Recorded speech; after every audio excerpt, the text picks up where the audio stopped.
त्याच्यामध्ये जन्मठेपेची शिक्षा दिली ही आज काळाची गरज आहे. मॅडम, आपण जर बघितलं तर काल रेल्वेमध्ये देखील एका तरुण मुलाचा खून करण्यात आलेला आहे.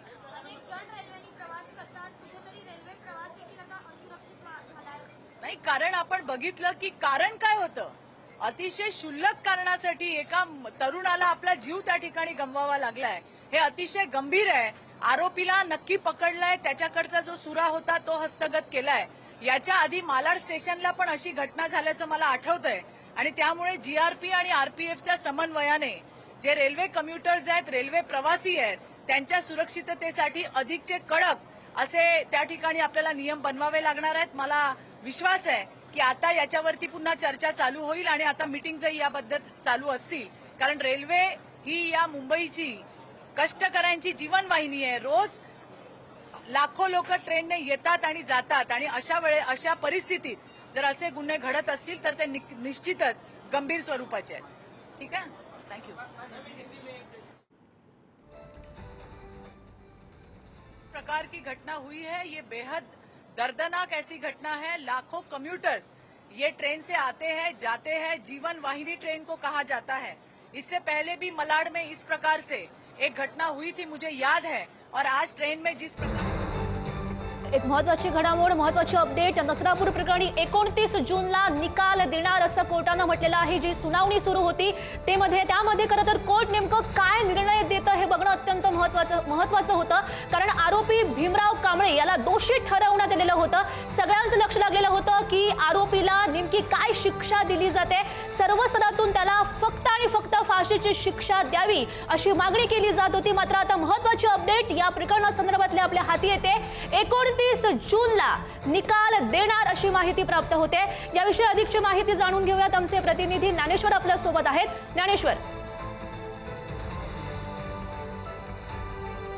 29 जूनला या सगळ्या प्रकरणाच्या संदर्भात निकाल जो आहे तो दिला जाणार आहे. कोर्टानं सांगितलं की ही घटना म्हणजे क्रूरतेचा कळस आहे. आतापर्यंतचा जो युक्तिवाद आहे तो संपलेला आहे आणि या सगळ्या प्रकरणाच्या संदर्भात आरोपी जो आहे भीमराव कांबळे त्याला दोषी ठरवण्यात आलेला आहे. मात्र निकालाचं जे वाचन आहे, निकाल जो आहे तो 29 तारखेला जाहीर केला जाणार आहे. आता आपण जर पाहिलं तर कोर्टाच्या बाहेर पोलिसांचा मोठा बंदोबस्त आपल्याला बघायला मिळतोय.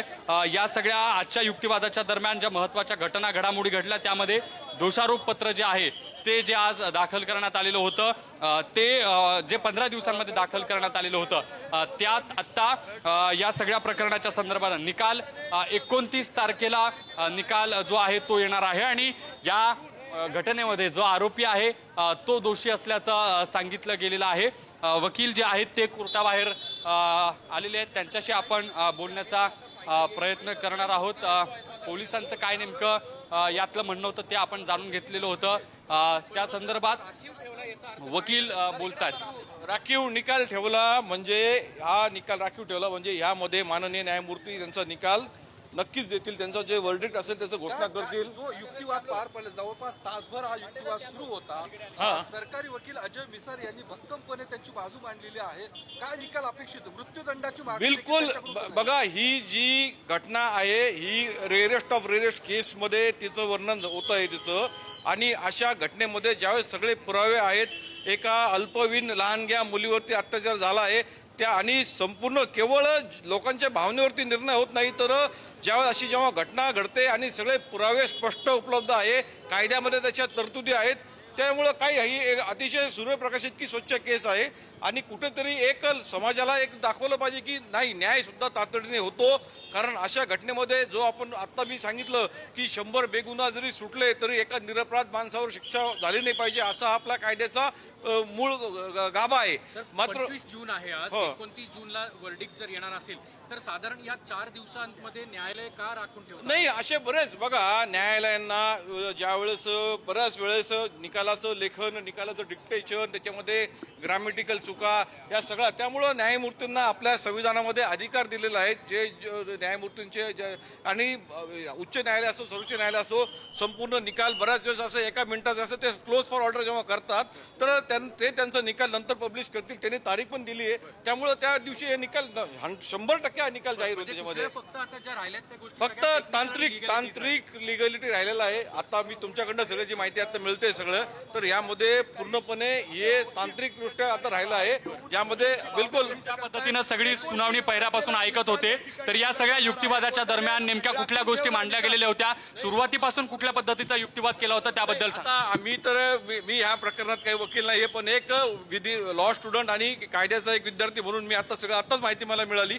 मी तर सुनावणीच्या वरती पण नव्हतो, पण एक वकील म्हणून तर ज्या प्रकारे हे जेव्हा न्यायमूर्ती प्रकरण राखीव ठेवतात क्लोज फॉर ऑर्डर्स, त्यावेळेस याचा निर्णय त्यांच्या मनामध्ये त्यांनी काय निर्णय द्यायचा काय हे सगळं आलेलं आहे.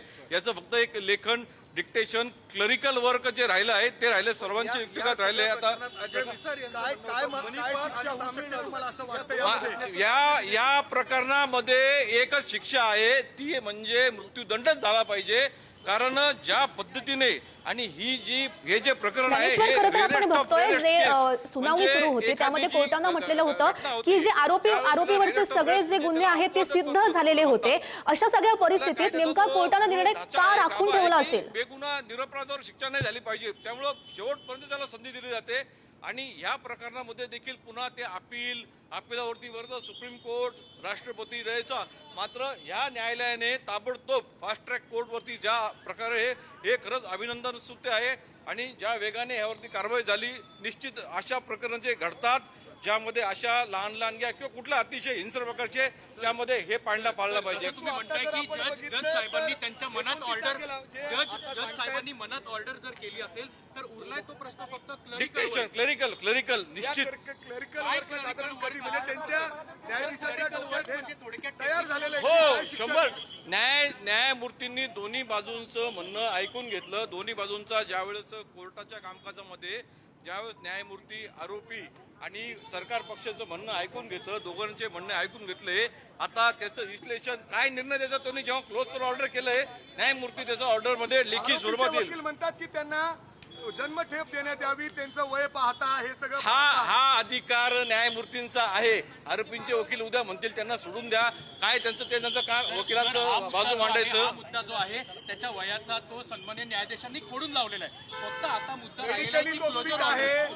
बिलकुल. बघा, या केसमध्ये ज्यावेळेस रेरेस्ट केसमध्ये जेव्हा एखादी घटना येते त्यावेळेस निश्चितपणे त्यांना शिक्षा झाली पाहिजे.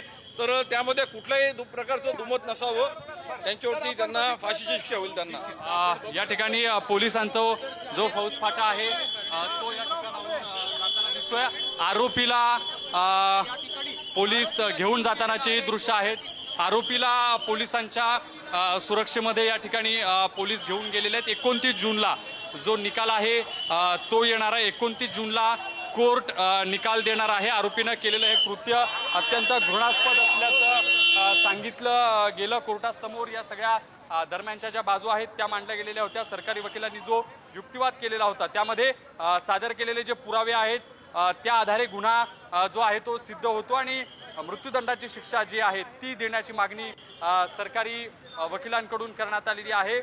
29 तारखेला या प्रकरणातला निकाल येईल, तेव्हा तो निकाल नेमका मृत्यूदंडाचा असेल अशा पद्धतीची अपेक्षा सगळेजण व्यक्त करतात. आताही जर आपण बघितलं तर कोर्टाच्या बाहेर मोठा पोलिसांचा जो बंदोबस्त आहे तो आपल्याला सकाळपासून बघायला मिळत होता. कारण कुठल्याही पद्धतीचा जो अनुचित प्रकार घडू नये अशी सगळी पोलिसांकडून खबरदारी घेतली जाते. कारण संतप्त प्रतिक्रिया ज्या आहेत त्या सगळ्या आपल्याला पहिल्या दिवसापासून बघायला मिळत होत्या. आणि आज जेव्हा निकालाच्या दिवशी या सगळ्या कोर्टाच्या परिसरामध्ये जर आपण पाहिलं तर कोर्टाच्या चारही प्रवेशद्वारांवर मोठा पोलिसांचा जो बंदोबस्त होता तो आपण पाहतो आहोत.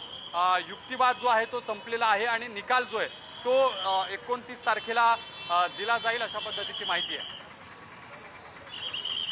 हो, ज्ञानेश्वर, खूप महत्त्वाचं यामध्ये जेव्हा कोर्टानं निरीक्षण सुनावलेलं होतं त्यामध्ये सगळे आरोप होते आरोपीवरचे ते सिद्ध झालेले होते. त्यानंतर सुद्धा खरं तर आज निर्णय येणं हा अपेक्षित असल्याचं बोललं जात होतं. मात्र निर्णय का राखून ठेवला?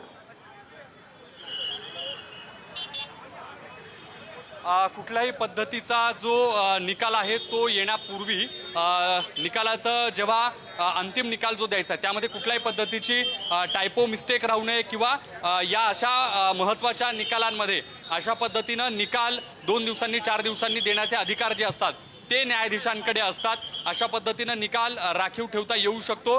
जो निकाल द्यायचा आहे तो निकाल देताना त्यात कुठल्याही पद्धतीच्या चुका नसाव्यात अशा पद्धतीची जी भूमिका असते ती न्यायाधीशांची असते आणि त्यामुळेच आज सगळा युक्तिवाद जो आहे तो तर संपलेला आहे. आपल्यासोबत बोलण्यासाठी वकील अनिकेत निकम आहेत. निकम सर, महत्वाचं असे प्रकरण खरं तर कोर्टामध्ये सुनावणी पार पडली, त्यामध्ये महत्वाचं निरीक्षण नोंदवलं गेलं की आरोपीवरचे सगळे आरोप हे सिद्ध झालेले आहेत. आज निर्णय येणं अपेक्षित होतं, तरी सुद्धा हा निर्णय कोर्टानं का नेमका राखून ठेवला असेल?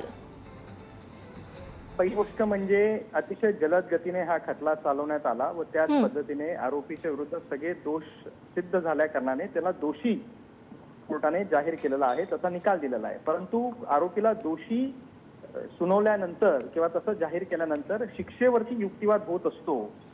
शिक्षा कुठली द्यावी आणि त्यासाठी बचाव पक्षाचे वकील आणि सरकारी वकील या दोघांना संधी दिली जाते. दोघांकडे त्या संदर्भातले पुरावे सादर करण्याची एक ऑपॉर्च्युनिटी असते, संधी असते आणि त्यावरचा युक्तिवाद त्यांना करता येतो की अमुक अमुक प्रकारची शिक्षा का द्यावी, का ही शिक्षा आणि ऐकल्यानंतर न्यायाधीश असतात. त्यासाठी मला असं वाटतं की पुढचा निकाल त्यांनी राखून ठेवलेला आहे. बरं निकम सर, आपण बघतोय जी न्यायालयानं महत्वाची निरीक्षणं नोंदवलेली आहेत, जो युक्तिवाद झालेला आहे, त्यानुसार तुम्हाला काय वाटतं नेमकी काय शिक्षा होऊ शकते या आरोपीला?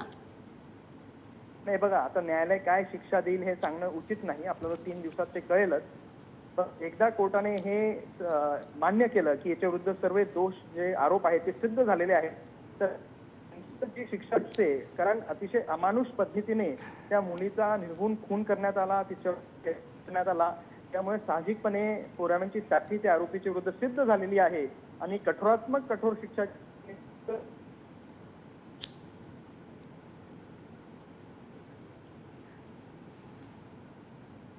नक्कीच.